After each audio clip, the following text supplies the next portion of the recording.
So it is May 20th. You're back in the Mad Angle area again. I got up at 5:30 today. I had an appointment that is pretty far away from me. It's like 23 miles away, which everything is, it's all perspective. 23 miles in LA could take you 23 hours to get there. So I got up at 5:30. It's on the coast. It's in a place called Pacific Palisades. Really beautiful. So I'm on my way to that appointment today. And then I had an appointment that was supposed to be for last night. It's actually a re-sign. I signed with them before, and the people kind of went crazy on one of the documents and then didn't sign, but then they did sign but don't want to sign. So I had to go back and meet them. I was originally supposed to meet them just sometime after 7:30, and then they asked if they could push it to 9, and I was kind of, you know what, it's Friday. I don't know if you guys are familiar with UPS and FedEx, but UPS and FedEx, when you're doing overnights, FedEx is like, the pickup is, depending on the store, 4 o'clock to 5 o'clock if you're somewhere really close to an airport. UPS is like 3 o'clock. So what that means is, on Friday specifically, if you drop off documents anytime after, basically if you, how do I want to word it? If you drop documents on Friday or Saturday before cutoff, they're going to get there on Monday. It doesn't, do not listen to what anybody tells you. Don't listen to what UPS worker tells you. I've gotten into many altercations with people before because they were freaking out that the docs weren't going to be dropped off and then that they're going to be late. Take it from me, I've done a few thousand of these appointments. If your documents are dropped on Friday or Saturday before cutoff on Saturday, they will get there on Monday with overnight. Period. Anyways, so I was able to push them to 9 o'clock this morning. So I'll go from Pacific Palisades 7:30, then I'll go to it's kind of Eagle Rock. It's not, I don't know, these are just words if you don't live in LA, but Eagle Rock. And then I have, they should only take, truthfully, that appointment should only take 10 minutes, 5 minutes. It should have only taken 20 minutes the first time, 10 minutes the first time. It was only 13 pages, and I think like 4 signatures. It was very simple. But this one is 3 documents, should be in and out. 10 minutes, husband and wife signing. Shouldn't be a problem. And then I'm supposed to get my hair cut at 1:30, so I'll get rid of this situation, and then I will bleach and re-dye, so we're back to normal. Then I'm supposed to go to, I finally booked it.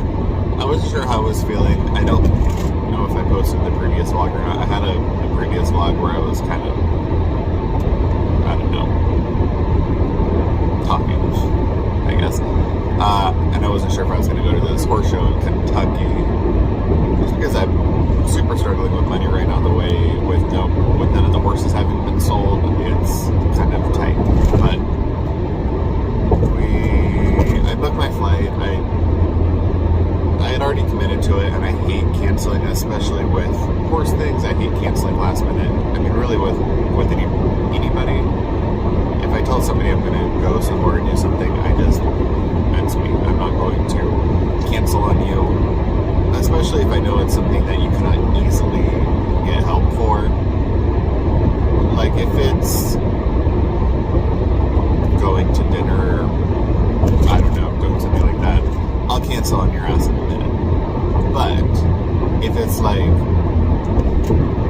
this, I'll help Shannon drive to Kentucky, so you have to have somebody who's able to drive a semi and 7-horse trailer for 2 days, and then be able to help out at the horse show for a week, and then drive back.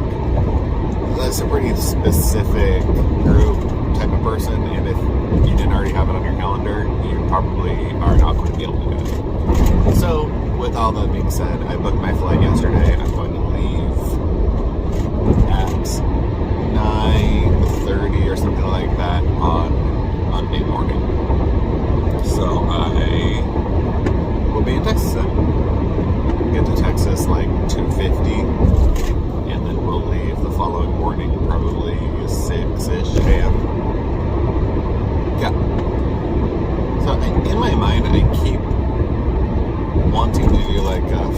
day in the life vlog where I wouldn't set it up like a lot of the other super aesthetic YouTubers where they put the camera next to their pillow.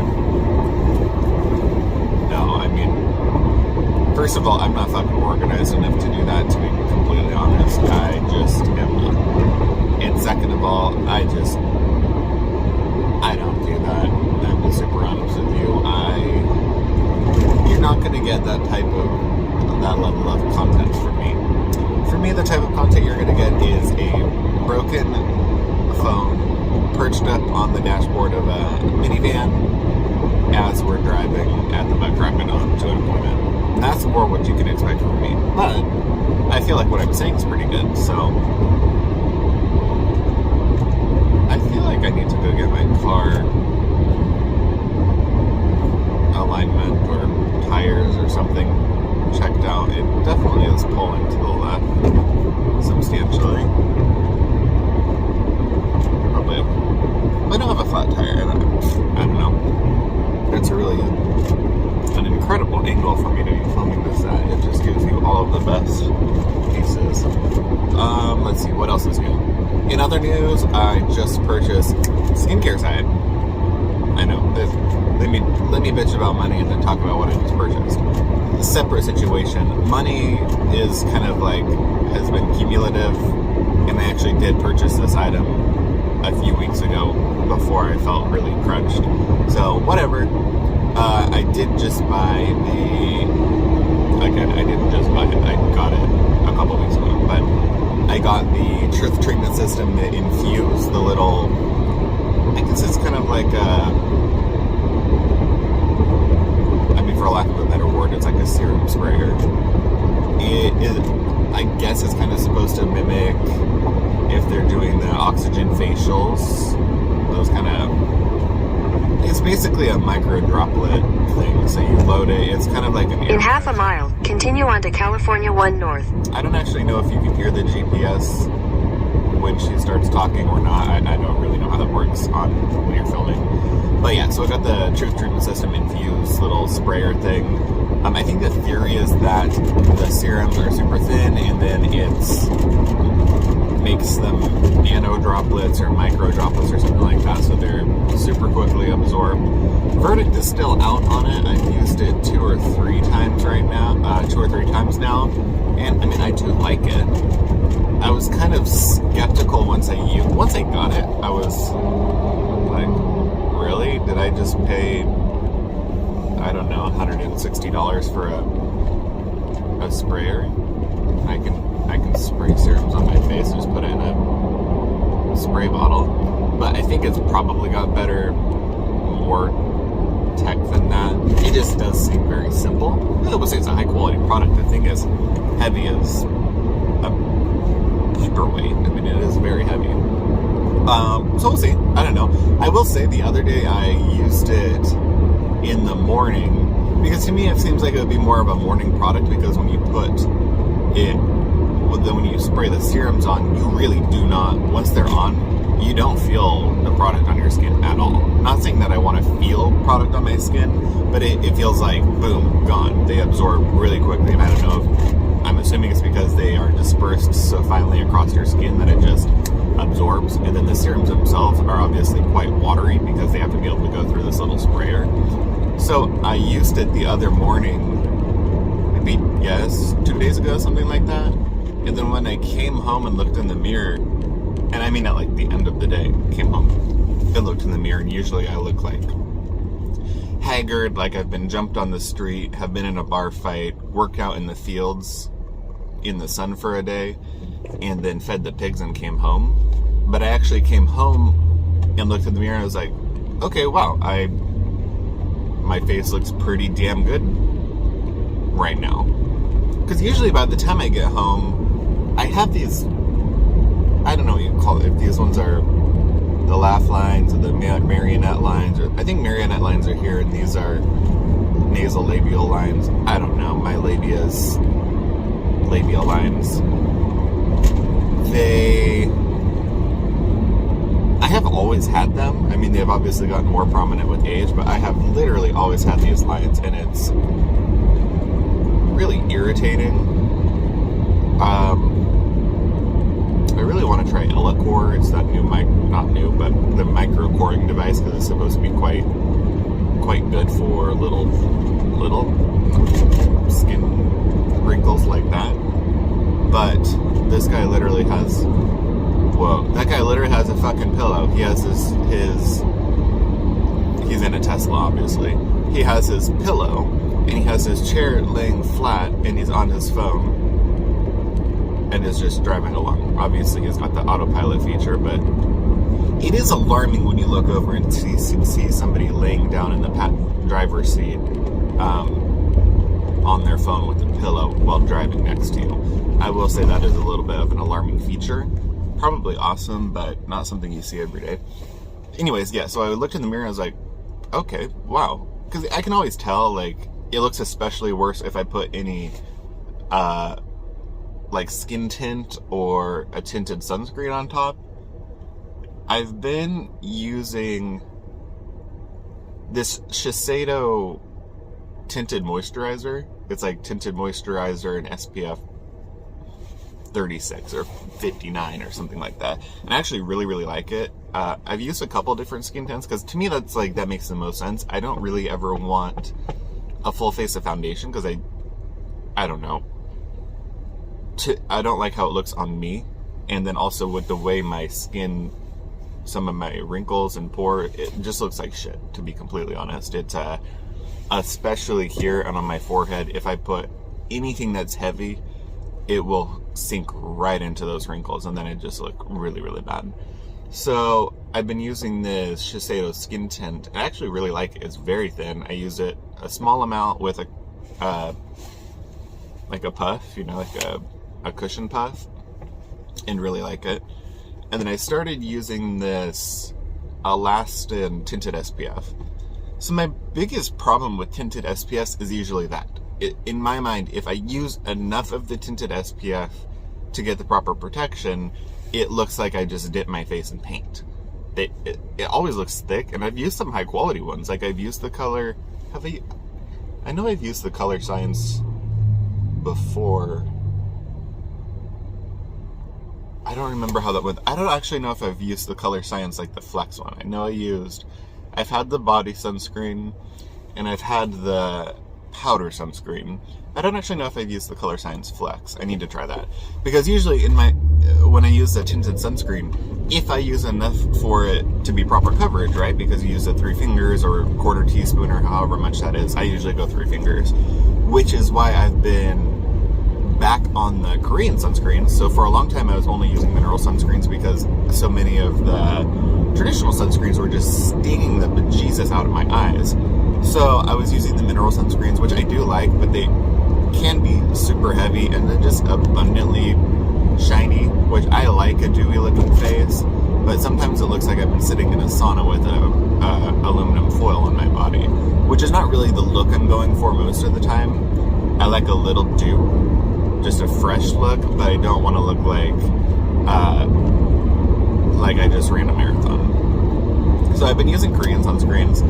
So I think the perfect sweet spot for me, and I'm sure this is somewhere in the world there'll be a dermatologist that says that this is incorrect and you're inactivating the other sunscreens and you're gonna die.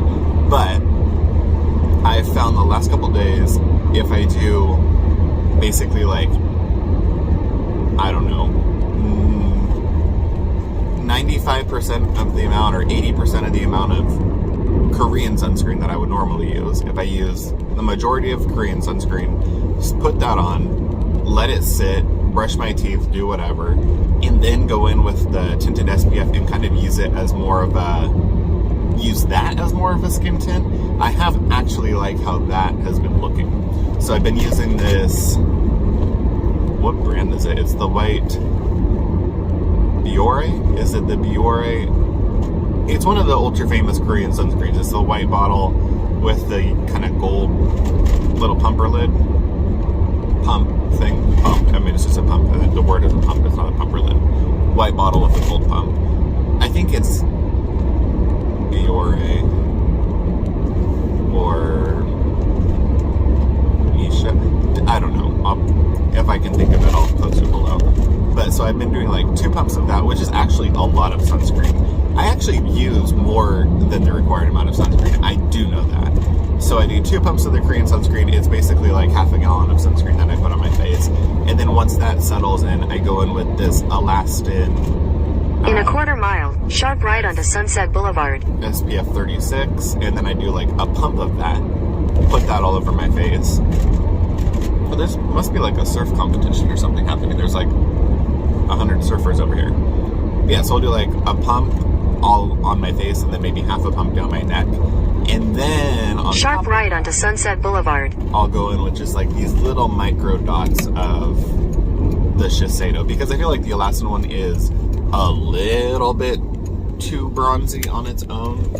In half a mile, turn left onto Palisades Drive. The Shiseido tinted moisturizer, and then I feel like that's really perfect actually, and it looks nice. And then I blend it out with a puff. Like, my biggest problem with the tinted sunscreens, besides looking like my face has been dipped in paint, is just that I also find them super noticeable. You know what I mean? Like, it's very clear that you have something on your face. Especially, one of my biggest pet peeves is I hate when I use a tinted product or a colored product and it gets, because my hair is light, I hate when it gets on like my hairline here, and then you just see this. Turn left onto Palisades Drive. This color product all bunched up in your hair. I hate that, because like, wow, why don't I just put a banner on my head that says, hi, Continue on Palisades Drive for 2 miles. I've put stage makeup on my face, which again, I don't have any problem with, but I don't want to go to like, hi, it's me, Charles the Notary, and I have fucking paint on my face. No, I want to be like, wow, your skin looks nice. That's my general aesthetic. Your skin looks nice. You look fresh. I will say I went into an esthetician that have kind of had some treatments done with the other day, and I walked in and he was like, wow, your skin looks really good. You look glowy. And this was like, I have full fucking breakouts on my forehead because I'm doing some treatment and it's making my forehead break out like I'm a teenager. So I was like, oh, well, thank you so much, because it was 5:30. So that's a testament. It was 5:30 p.m. and I had done the SPF base, tinted SPF, and then the tinted moisturizer on top of that, and it looked good. Coming from an actual esthetician, I feel like every single time I go in to see an esthetician, I just look probably as bad as a human could look, which is what you use them for. But it's kind of like cleaning your house before the maid comes, because you don't want the maid to see your actual house. That's what I feel like going into an esthetician or dermatologist. I'm like, let me make my face as good as I can, so then when I go in there, there's nothing to do, which is so backwards, because you want them to help you do things. But I don't know. I feel like I'm trying to prove like, hey, I do know stuff about skin. Let me show you. But then I go in there and I'm like, look like a bog witch, and they're like, whoa, you should never talk about skin or skincare. I do feel that my skincare advice works better for others than it does for me. I can recommend you the greatest product. I can help you figure out your problem. I can like talk to people and point them in the right direction. But then I swear to God, if I think, okay, this should be the perfect thing for me, I know exactly what I should do. I should use this and this and this. Jesus God, I still look like, in a quarter mile, turn right onto Avenida de Santa Ynez. That's the problem. Is the most frustrating part for me is I look like I have no fucking idea what I'm doing, and that I actually don't do anything. It looks like I just put coconut oil on my face and let it fester and boils, which is not, I mean, it's not really my preferred look. Turn right onto Avenida de Santa Ynez. Yeah. Okay, I'm gonna let you guys go right quick, and then I'm pulling up to my appointment, so I'll be right back. So I finished the 7:30 appointment, actually got it done a little early, so I left at like 7:35, which was perfect. It gave me enough time to go home. Obviously I had coffee before the 7:30 appointment, so any coffee drinkers knows what, anybody who drinks coffee knows what that means. It means I had enough time to go home, have a blowout, and then get back in my car to go to the next appointment.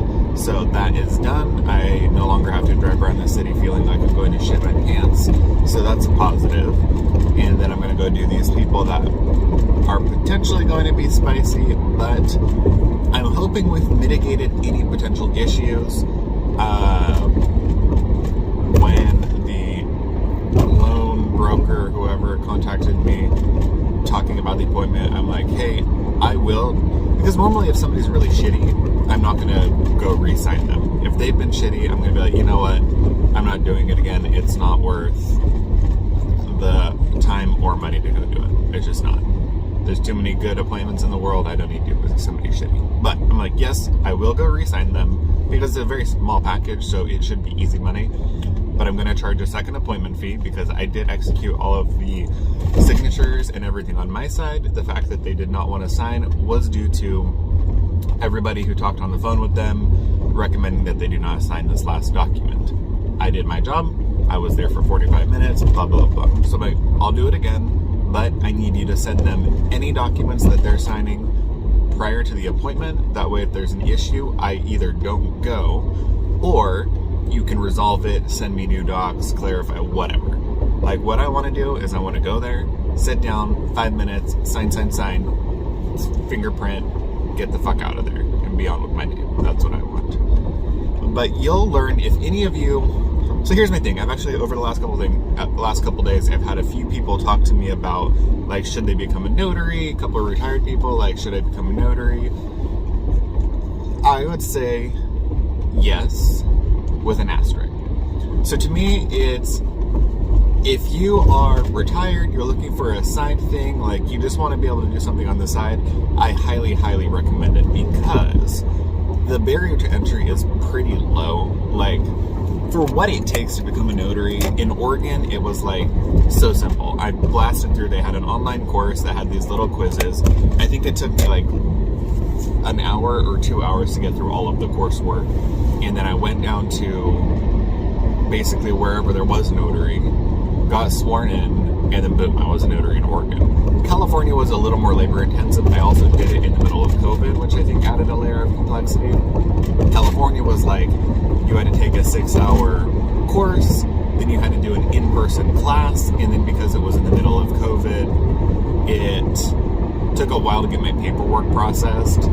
But really, like, for 10 hours of work, say, call it 2 to 10 hours of work, you can do a lot with it. You can do confidential weddings, you can do HOA elections, you can do just little, like, just notarize wills, and if somebody's leaving the country with a child, or like, you can do that type of stuff too. Or you can take it so far as to do the loan signings, which is a little more. I mean, there's more potential there. So I'm like, for me, anybody that asks about it, I just go yes. And then what you do with that will depend, like, you know, depend on you. If you want to just do it as a side thing and you want to make a little bit of money here and there, great. If you want to do it more full time, there's a lot of pieces that go with it. There's a lot of people management, and there's a lot of driving around, and there's just a lot to it. So like, I do think it's a good side thing. You can make it a full-time job, like I have, but there's a lot of caveats to it. Like, I'm doing it full-time, but I was able to kind of expedite how many appointments I was getting because I was able to go right in under Aaron, and he started feeding me appointments, and we were super, super busy. One thing you have to bear in mind, though, which is why I started doing that, why I got my... In half a mile, keep right at the fork to stay on US 101 South. It's in lockstep with the real estate market. So if you... It's in lockstep with the real estate market. So as rates are crashing, like what we saw... Keep right at the fork to stay on US 101 South. Crashing, obviously we were doing a ton of refinance appointments. So when I started doing the signings with Aaron, we were doing for about 8 months straight. And anybody who's a notary or works in the real estate industry, we were in such a hot market. Debt was so cheap to get. Rates were so low. Everyone was refinancing everything. And if you had any extra money, people were buying multifamily income producing properties, stuff like that, like it was on sale, because it was. You were able to buy stuff and immediately make it cash flow because your interest was so low, your payments were so low. Now, so we were doing so many. I was doing probably 10 refinance appointments a day. Aaron was doing 10 refinance appointments a day. And we had probably another 40 requests. If we could have had a small army of people, we probably could have captured about 30 to 50 appointments every single day for about 8 months straight. I mean, there was so much work. But the caveat to that was, we also did not get paid. In half a mile, use the right lane to take the California 60 East exit toward Pomona. BankServe, the company that is the signing service for Fidelity. Fidelity processes the majority of the loans in the country. They have most of the title companies under their umbrella. So use the right lane to take the California 60 East exit, then keep right. Changes, to say the least. They were paying weekly, and then it started turning into every other week, and then all of a sudden it turned into keep right monthly, and then all of a sudden we just weren't getting paid. Like we were doing, so when you're doing 10 appointments a day, continue for 2 miles. 20, because we were each doing that. In 2 miles, take exit 3A for Downey Road. Appointment is $75. An appointment with scans is $95. Large package, you add money to it, whatever. So just average that we're getting between $75 and $95. So do the math on that. We were averaging about $750 to $900 a day would be what we were bringing in. And we were working, there's 2 of us, so call it $1,600 to $1,800 a day. And then we were doing that every day, minimum 5 days, closer to 6 to 7 days a week for that long. So we should have been making about, call it, you need to move, call it, some weeks we were doing between $8,000 to $10,000 a week of loan business. And we would get to the pay period and we would get a $500 deposit. 10%. Now, bear in mind, because we're 1099, purchasing paper is on us, and we were going through 2 boxes of paper a week. 2 boxes, not in half a mile, take exit 3A for Downey Road. 2 full-size boxes of paper a week. We were going through, obviously, ink. We had to buy ink. We had to buy paper. We had to buy pens. We had to buy notary books. We had to buy the gas to get to the appointments. So we were putting out a substantial amount of money, which you do. I mean, you buy supplies and stuff, and then you get paid for take exit 3A. Knowledge and whatever. So we were putting all this money out, and then not being paid anything. Like, what we were being paid was literally not even. In a quarter mile, use any lane to turn left onto South Downey Road. So that was that. So in theory, you should have been making a lot of money. We're now a year and a half later, and they just contacted us to say we should be receiving our full payout this next pay period. And when I say we weren't being paid, they literally owe, between Aaron and I, it's a roughly 30. Use any lane to turn left onto South Downey Road, then turn right onto East 3rd Street. Oh, it's, yeah, 36 grand. Substantial amount of money for notary appointments, right? Like, that's a lot of appointments. So, and then, like the end of last year, as rates were going up, turn right onto East 3rd Street. Appointments we have was cut to like by 90%. So instead of doing 10 appointments a day, we started doing 1 appointment a day. Or we would go days where there were no appointments. Continue on East 3rd Street for half a mile. Now we're averaging about 5 again. 5 to 6, maybe 7 is about like having 10 appointments during the pandemic, because now there's traffic and it's an hour to get everywhere. So it just depends. Like, if you want to do this full time, it's you can do it. I mean, I'm doing it. Luckily, I have Aaron though, because he helps a lot.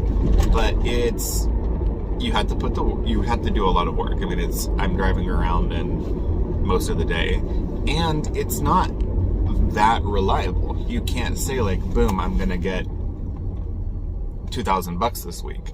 You might make, like 2 days ago, I had let's say I had 5 appointments. One of them was on my own.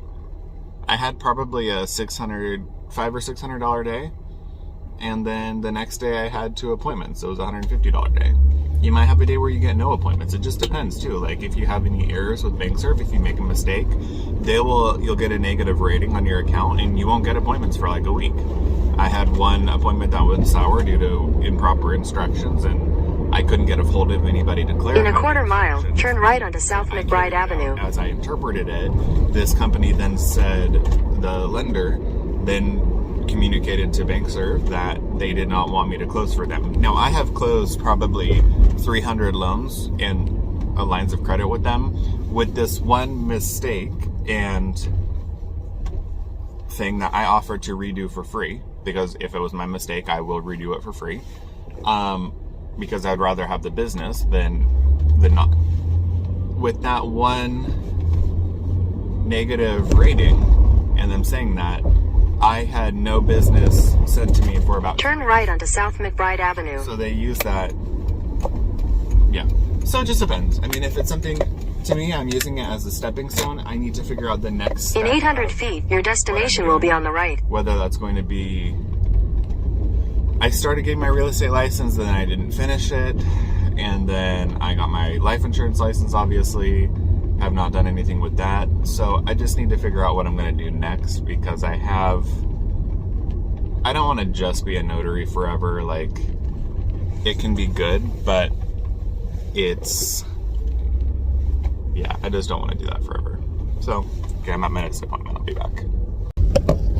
So this vlog is going to be long enough, so I'm just going to leave it at, I just finished that 9 o'clock appointment. They signed their documents, praise be, and what the fuck, bro? Take the next right onto East 3rd Street, then make a U-turn. Alright, I'm going to just end the vlog here at this because it's long enough as is. I just finished that 9 o'clock appointment. It took us 8 minutes flat. Then that was with like 2 minutes of talking. So they signed their documents. We are good to go. I'm going to get... Make a U-turn at South McDonald Avenue. And we'll get my money at some point in time. So that's it for the day. That's just like, here's a little glimpse into my life as a notary on a Saturday. So Saturdays are usually not that busy.